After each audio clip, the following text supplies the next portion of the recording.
Does living clean mean you can never leave the house? Well, I'm a mom of 5, and I really want to challenge that. Hey, I'm Lily, founder of Hearth and Homestead, mom of 5 amazing kids, and we're getting ready to welcome our 6th as well. After many family trips, I've learned something. Travel doesn't have to mean abandoning the values that you've worked so hard to build at home. No, it's not perfect, but I don't think it should be when you're on vacation.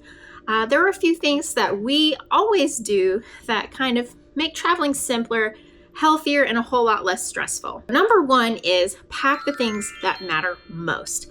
Now, for our family, we try to keep it as simplistic and minimalistic as possible. As you can imagine, with 7 people, it's a lot to pack in the van. So trying to think about what are the most important products I need to bring with me. So for us, in the summer, things like having our magnesium butter, our after sun balm, a good whipped tallow, probably a big jar, my hippy dippy deodorant, and some of my facial care products.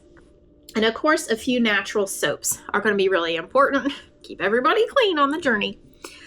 And second tip is to bring food with you that works for your family. Now, for us, sometimes that's meant that we bring a lot of groceries with us on trips, but it kind of just depends. Sometimes if we're traveling a long distance, we'll just go ahead and grocery shop close to when we arrive, or even use like Walmart delivery, something like that, to get our groceries to the place that we're staying more easily. Generally speaking, we're staying in an Airbnb or a Vrbo because as a big family, staying in a hotel room is just really not very economical most of the time. It's also not very comfortable. When you have so many kids, they really need room to run around.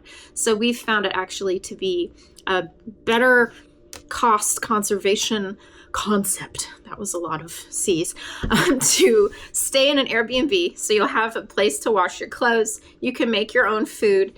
Everyone has their own personal space, their own bedroom. Usually there's more than one bathroom, and you have a little outdoor space. And that's just like the best of all worlds, no matter what time of year. So we do that. We'll grocery shop and we'll get to the place that we're staying.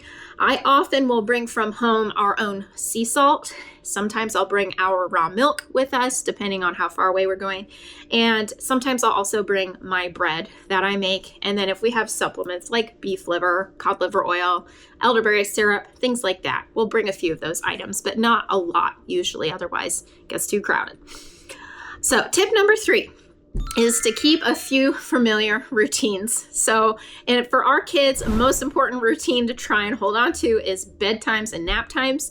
So we try to make sure bedtime and nap time routines are as much the same as possible on our trips as they are at home, trying to bring stuffed animals or a special blanket with us from home. If there's a certain night light the kids like, bring that along. Try to keep bedtime at the same time if at all possible. Keep the rhythm of your day as much as close to normal as possible. We always try to do our Bible reading together as a family every morning on vacations, even though it's in a different place. We also don't skip church on Sundays. So even if we're on vacation, we find a local church to visit and go to church together as a family to keep that routine in place.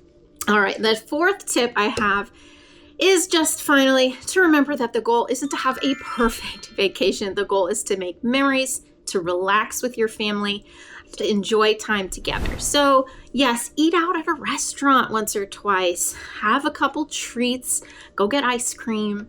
Things are not going to go exactly to plan. And as a mom, sometimes we can have a tendency to have a bad attitude when things don't go the way we hoped they did.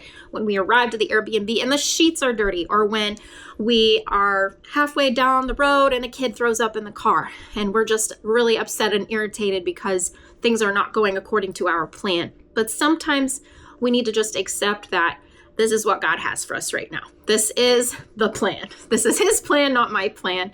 So no matter what circumstances come your way on vacation, whether there's unpleasant or uncomfortable things or things you just weren't expecting, have a good attitude because your kids are watching.